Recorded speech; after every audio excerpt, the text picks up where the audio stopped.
नमस्कार, झक्कास चैनल में आप सभी का स्वागत है। उम्मीद करता हूं कि आप सब स्वस्थ हैं और सुरक्षित हैं और आप हमारे सारे वीडियोस को पसंद कर रहे हैं।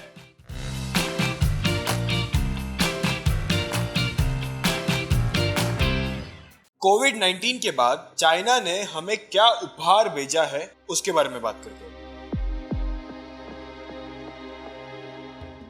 स्वाइन फीवर आसाम के जरिए भारत में प्रवेश कर चुका है। इसके कारण 2500 से भी ज्यादा सुअर मर चुके हैं। कोरोना वायरस के कारण वैश्विक महामारी कोविड-19 के बीच ही दूसरा वायरस चीन से आया, वो था हंता वायरस, और अब ये तीसरा वायरस है अफ्रीकन स्वाइन फीवर ASF। इस बीमारी का चीन में इसका एक बड़ा विस्फोट हुआ अप्रैल 2019 में, जिसकी सीमा अरुणाचल प्रदेश से लगी हुई है। यहाँ पर काफी व्यापारिक मार्ग भी है। अफ्रीकन स्वाइन फीवर बीमारी अफ्रीकन स्वाइन फीवर वायरस से फैलती है, जो कि एक DNA वायरस। इतिहास में इसका पहला विस्फोट हुआ था 1907 में अफ्रीका। इसकी वजह से इसका नाम में भी अफ्रीका है। 1921 में पता चला कि ये केन्या से आया था। उस समय तक अफ्रीका में पिग फार्मिंग नहीं होती थी। ज्यादातर पिग मीट यूरोप में खाया जाता था। पिग मीट को ही पोक कहते हैं। 1957 में ये वायरस पहुंचा लिस्बन, पोर्चुगल, और बड़े पैमाने पर फैला। स्पेन में भी ये वायरस काफी लंबे समय तक रहा। वहां ये एंडेमिक बन गई थी। काफी सालों बाद पिग्स को मारने के बाद वहां से इस वायरस को उखाड़ फेंका, और तब से लेकर अभी तक इस बीमारी का कोई बड़ा विस्फोट देखने में नहीं आया है। पर चीन की वजह से आज फिर ASF देखने को मिला।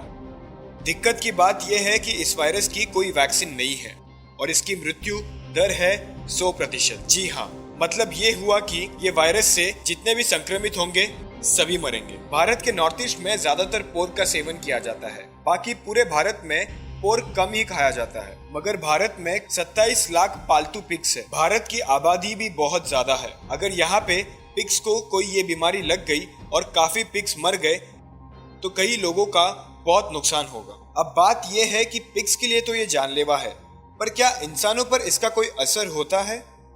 अभी तक ये वायरस इंसानों को बीमार करने के लेवल तक नहीं हुआ है। हालांकि इंसान कई बार इसका करियर बन जाता है।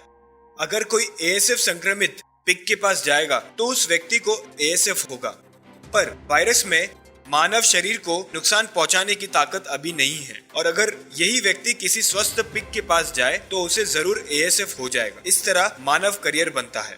IICA के अनुसार ये जंगली और पालतू पिग्स पर असर कर सकता है, पर ये इंसान के लिए हानिकारक नहीं है। पहले के सालों में ये वायरस जब भी फैला है, इसने सिर्फ जंगली पिग्स को शिकार बनाया है।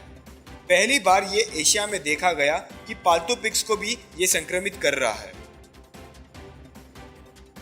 चीन फिर सबके निशाने पर है, लेकिन चीन ने इसका दोष इंडोनेशिया के सर पे डाल दिया है। चीन का कहना है कि इंडोनेशिया ने इस बात को सिरे से नकार दिया है और कहा कि चीन में मीट मार्केट्स में गंदगी के कारण ASF फैला है।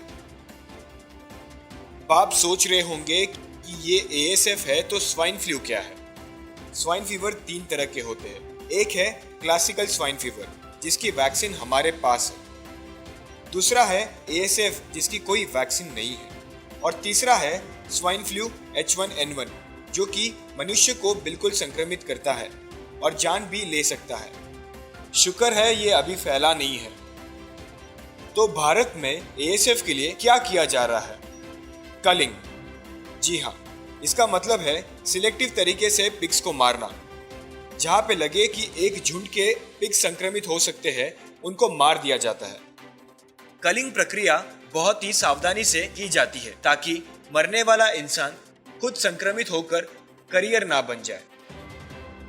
WHO की तरह जानवरों की रक्षा के लिए भी एक अंतर्राष्ट्रीय संगठन है, World Organisation for Animal Health. Bharat इसका मेंबर है और स्वाइन फीवर फैलने की सूचना यहाँ दी जा चुकी है।